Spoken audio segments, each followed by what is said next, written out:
అందరికి పేర్లు చెప్తా ఇప్పుడు మరి నడు అందరు కిందికి రాను పేర్లు చెప్తే తెలుస్తుంది కదా. ఇప్పుడు మాజీ పెద్దపల్లి పార్లమెంట్ సభ్యుడు మిత్రుడు సన్నిహిత మిత్రుడు చాలా సన్నిహిత మిత్రుడు మా వెంకటేష్ నేత గారిని మాట్లాడవలసిందే కోరుతున్నాను.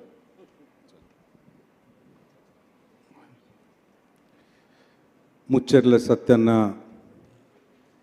పంచాయతీ పాట కార్యక్రమానికి అధ్యక్షత వహిస్తున్నటువంటి సోదరులు ఉద్యమకారుడు తండ్రి లక్షణాలని ఒళ్ళంతా నింపుకొని ఎక్కడ కూడా ఎలాంటి ప్రలోభాలకు తలొగ్గకుండా సబ్బండ వర్గాలు సమాజము తలెత్తుకునే విధంగా ఉద్యమాన్ని కొనసాగిస్తున్నటువంటి క్రాంతి దళ్ అధ్యక్షుడు మనందరి ప్రేమగల్ల పెద్దన్న పృథ్వీరాజన్న గారికి ఈ కార్యక్రమానికి ముఖ్య అతిథిగా విచ్చేసినటువంటి గౌరవనీయులు సోదరిమణి ఉద్యమ బిడ్డ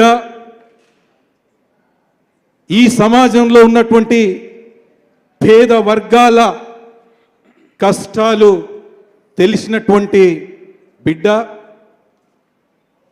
పేదల యొక్క కన్నీళ్లు ఏ రకంగా ఉంటాయో తెలిసినటువంటి బిడ్డ అపారమైన అనుభవం కలిగి పేద ప్రజలకు సేవ చేయాలనేటటువంటి సంకల్పంతో రాజకీయాల్లోకి వచ్చి రాజకీయాల్లో తిరుగులేని మహిళా శక్తిగా ఎదుగుతూ ఈరోజు కాంగ్రెస్ పార్టీలోనే కీలక పాత్ర పోషిస్తున్నటువంటి సోదరిమణి పంచాయతీ రాజ్ శాఖ మార్చులు అక్క సీతక్క గారికి ఈ కార్యక్రమంలో పాల్పంచుకుంటున్నటువంటి గౌరవనీయులు సీనియర్ జర్నలిస్ట్ కవి గురువు గారు పాశం యాదగిరి గారికి అదేవిధంగా శంకర్ గారికి సూర్యం గారికి ఈ వేదికపై ఉన్నటువంటి ఉద్దండ కళాకారులు ఉన్నారు. మరి ఎక్కడన్నా పేరు మిస్ అయితే మాత్రం మళ్ళీ నన్ను తిట్టుకోవద్దు.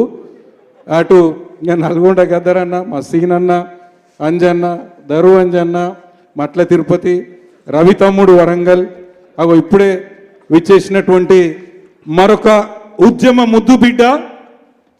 నిజంగా ఉద్యమాలంటే త్యాగానికి నిదర్శనం. ఎందుకంటే ఆ బ్లడ్లో నుండే వచ్చిన కాబట్టి సరే చదువుకున్నా ఒక జాయింట్ కమిషనర్గా చేసిన ఆ తర్వాత రాజీనామా చేసి రాజకీయాల్లోకి వచ్చిన కాబట్టి ఈ సూటుబూటు. కాకపోతే నా తండ్రి కూడా ఒక సిపిఐ ఉద్యమకారు కాబట్టి ఆ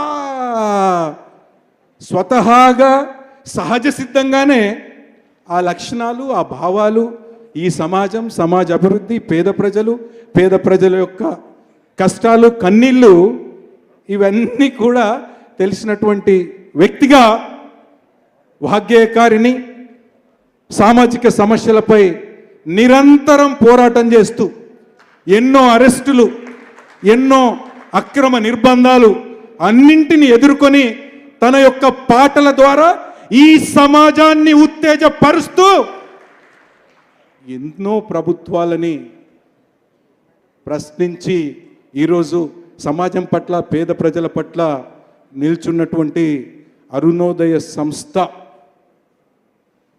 అధ్యక్షురాలు కదక్క అక్క విమలక్క గారికి, అన్న గిద్ద నర్సయ్య గారికి, మీడియా మిత్రులకు, ప్రత్యేకించి ఈరోజు ముచ్చల్ర సత్యనారాయణపై అభిమానంతో పృథ్వన్నపై అభిమానంతో ఈ కార్యక్రమాన్ని విజయవంతం చేయడానికి మూలల నుండి గ్రామాల నుండి వచ్చేసినటువంటి క్రాంతి దళ్ కనకన మండే నిప్పు కనుకులైనటువంటి వీరులు ధీరులు క్రాంతి దళ్ సూర్యులు త్యాగమూర్తులందరికీ పేరు పేరున తెలంగాణ ఉద్యమ వందనాలు. జై భీములు మిత్రులారా. ఎందుకు చెప్తున్నానంటే పృథ్వన్న గురించి నాకు తెలుసు. ఉస్మానియా విశ్వవిద్యాలయంలో పృథ్వన్న తమ్ముడిగా మొట్టమొదటిసారిగా ఆయన ఆధ్వర్యంలో దరువు సంస్థను స్థాపించినటువంటి వ్యక్తులు వీళ్ళందరూ. ఆ దరువులో భాగంగానే 30 సంవత్సరాలుగా వర్గీకరణ ఉద్యమం చేస్తూ ఉంటే మొన్న 1,00,000 డప్పులు 1,000 గొంతులు కార్యక్రమంలో పృథ్వన్నతో పాటు ఇక్కడ ఉన్నటువంటి కళాకారులందరూ వాళ్ళు గొంతెత్తి పాటల ద్వారా ఆటల ద్వారా చివరి దశకంలో వర్గీకరణను సాధించడంలో కీలక పాత్ర పోషించినటువంటి వాగ్గేయకారులు కళాకారులందరికీ వందనం. అదే కదా ముచ్చర్ల సత్తన్న పంచాయతీ పాట ఆవిష్కరణ. నిజంగా అద్భుతమైనటువంటి వ్యక్తి. ఈరోజు నాకు కూడా అంత ఆత్మీయ అన్నైనా కూడా ఇంత గొప్ప వ్యక్తి గురించి నాకు తెలియదు. ఎందుకు గొప్ప వ్యక్తి అంటున్నాను అంటే రాజ్యాంగం అమలులోకి వచ్చిన తర్వాత 1950 సంవత్సరం తర్వాత భారతదేశంలో ఉన్నటువంటి పల్లెల అభివృద్ధికి సంబంధించి 1952లో కమ్యూనిటీ డెవలప్మెంట్ ప్రోగ్రామ్ అనేటటువంటిది కేంద్ర ప్రభుత్వం తీసుకొచ్చింది. దానికి తోడుగా 1953లో నేషనల్ ఎక్స్టెన్సివ్ సర్వీస్ అనేటటువంటి కార్యక్రమాన్ని తీసుకొచ్చింది. ఈ 2 పథకాలకు సంబంధించి భారతదేశంలో ఉన్నటువంటి గ్రామాల్లో పల్లెల్లో ఏ రకంగా అభివృద్ధి పథంలో వివిధ పథకాలు అమలవుతున్నాయి అనేటటువంటిది పరిశీలించడానికి 1957 సంవత్సరంలో బల్వంత్ రాయ్ మెహతా కమిటీని కేంద్ర ప్రభుత్వం నియమించింది. 1957 సంవత్సరంలో నియమించిన తరువాత 1959లో ఈ కమిటీ సమర్పించినటువంటి సిఫారసుల ప్రకారం 1959లో రాజస్థాన్లో అక్టోబర్ 2వ తారీఖున పంచాయతీరాజ్ వ్యవస్థ నౌగోర్ అనేటటువంటి గ్రామంలో అమలు చేయబడింది. అదే 1959లో రెండవ రాష్ట్రం నవంబర్ 1న షాద్ నగర్ మహబూబ్ నగర్ జిల్లాలో మొట్టమొదటిసారిగా ఆంధ్రప్రదేశ్లో ఈ పంచాయతీరాజ్ వ్యవస్థను అమలు చేయడం జరిగింది.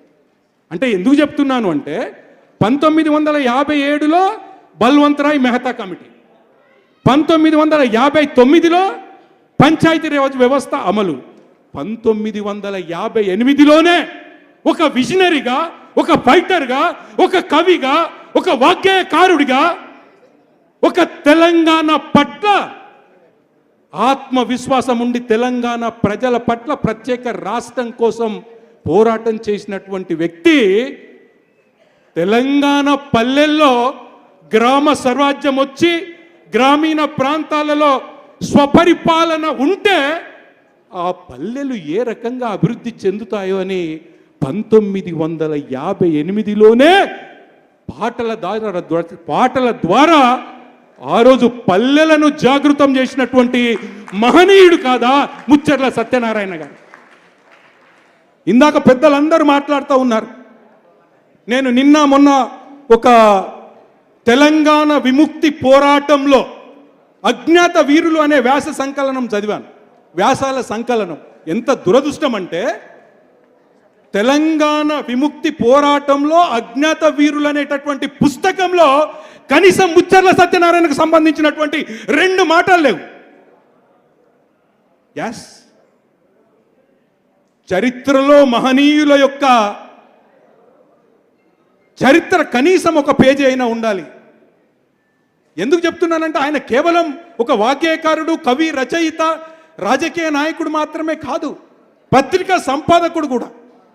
జై తెలంగాణ పత్రికను స్థాపించి సామాజిక సమస్యలను ఆ పత్రికలో పొందుపరిచి గ్రామాలలో జాగృతపరిచినటువంటి వ్యక్తి ముచ్చర్ల సత్యనారాయణ గారు. ఎందుకంటే ఈరోజు ఉద్యమ స్ఫూర్తికి ఊపిరే ఆట పాట పత్రికలు, ధూమ్ధాం కార్యక్రమాలు. మీరు తెలంగాణ ఉద్యమం తీసుకోండి, ఏ ఉద్యమమైనా తీసుకోండి, వర్గీకరణ ఉద్యమం తీసుకోండి, తెలంగాణ ఉద్యమం తీసుకోండి.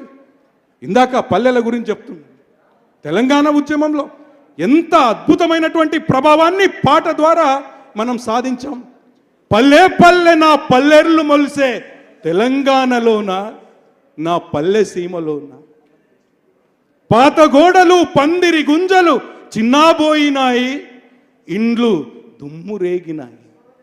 నేను డిప్యూటీ కమిషనర్ విజయవాడ ఉన్నప్పుడు ఇక్కడ ఉధృతంగా ఈ తెలంగాణ ఉద్యమం నడుస్తుంది. నేను కారులో వేసుకునేవాడిని. అయ్యోడివా నువ్వు, అవ్వోడివా, తెలంగాణోనికి తోటి పాలోడివా. అక్కడ అందరూ డ్రైవరు, గన్మెను వీళ్ళందరూ కూడా వాళ్ళే. సో వాట్ అంటే నేనే ఒక అధికారిగా ఎక్కడో పనిచేస్తున్నటువంటి వ్యక్తిని ఆ పాటల ప్రభావం వల్ల నాలోనే ఒక ఉద్రిక్తత వస్తుంది. మరి తెలంగాణ ప్రజలలో ఉద్రిక్తత రాదా? కాబట్టి అలాంటి గొప్ప మహనీయుని యొక్క పాటలను ఖచ్చితంగా గంగ చెల్లె చెప్పినట్టు రికార్డ్ చేయాల్సిందే, పల్లె పల్లెలకు తీసుకెళ్లాల్సిందే. దానికి సంబంధించినటువంటి ప్రతి అంశంలో మీ తమ్ముడిగా నేను అండగా ఉంటాననేటటువంటి అంశాన్ని ఈ సందర్భంగా తెలియజేస్తూ, మరొక మాట, ఈరోజు నిజంగానే ఇది మరి యాదృచ్ఛికమో ప్రణాళికబద్ధమో తెలియదు, కానీ నెక్స్ట్ మనకు తెలంగాణ రాష్ట్రంలో స్థానిక సంస్థల ఎన్నికలు జరగబోతున్నాయి. కాబట్టి ఈ పాట ఈ సమయంలో ప్రతి గడపకు, ప్రతి పల్లెకు, ప్రతి గ్రామానికి తీసుకెళ్లాల్సినటువంటి బాధ్యత ఇక్కడ ఉన్నటువంటి క్రాంతి దళ్ కనకనమండేటటువంటి నా సోదరుల మీద, సైనికుల మీద ఉందని చెప్పేసి ఈ సందర్భంగా తెలియజేస్తా ఉన్నాను. పృథ్వన్ అనేటటువంటి వ్యక్తి నీతికి, నిజాయితీకి నిలువెత్తు రూపం. అందుకే నేను చెప్పాను, వాళ్ళ నాయన యొక్క లక్షణాలను మొత్తం ఒళ్ళంతా ఎక్కించుకొని వచ్చినటువంటి వ్యక్తి. ఆ రోజు పల్లెల గురించి ఆయన రాస్తే, ఈరోజు బిల్లులు లేక ఆత్మహత్యలు చేసుకున్నటువంటి సర్పంచులందరినీ కూడగట్టుకొని ఉత్తమ సర్పంచులను సన్మానం చేసుకున్నటువంటి గొప్ప వ్యక్తి కాదా? వాళ్ళకు ఒక ధైర్యాన్ని, ఒక స్థైర్యాన్ని ఇచ్చి. సో కాబట్టి పృథ్వన్న మాకందరికీ ఒక పెద్దన్న లాగానే, పృథ్వన్నకి మేమందరం కూడా పార్టీలకు అతీతంగా, కులాలకు అతీతంగా, మతాలకు అతీతంగా వీర సైనికుల్లాంటి కనకనమండే సైనికులందరం మేము ఉన్నాము. ముందుకెళ్ళండి అన్న. ఖచ్చితంగా మీరు చేసేటటువంటి ప్రతి కార్యక్రమంలో మీకు ఒక తమ్ముళ్ళుగా ఏళ్ళ వేళలా మీకు అందుబాటులో ఉంటామని చెప్పేసి మీకు తెలియజేస్తూ, ఈ అవకాశం ఇచ్చినటువంటి మా పృథ్వన్నకి, ఈ కార్యక్రమంలో విజయవంతం చేయడానికి విచ్చేసినటువంటి నా క్రాంతిదళ్ వీరులకు, సూరులకు, త్యాగ ధనులకు ప్రత్యేకమైనటువంటి కృతజ్ఞతలు తెలియజేస్తూ ముగిస్తా ఉన్నాను. మిత్రులారా, జై హింద్, జై తెలంగాణ.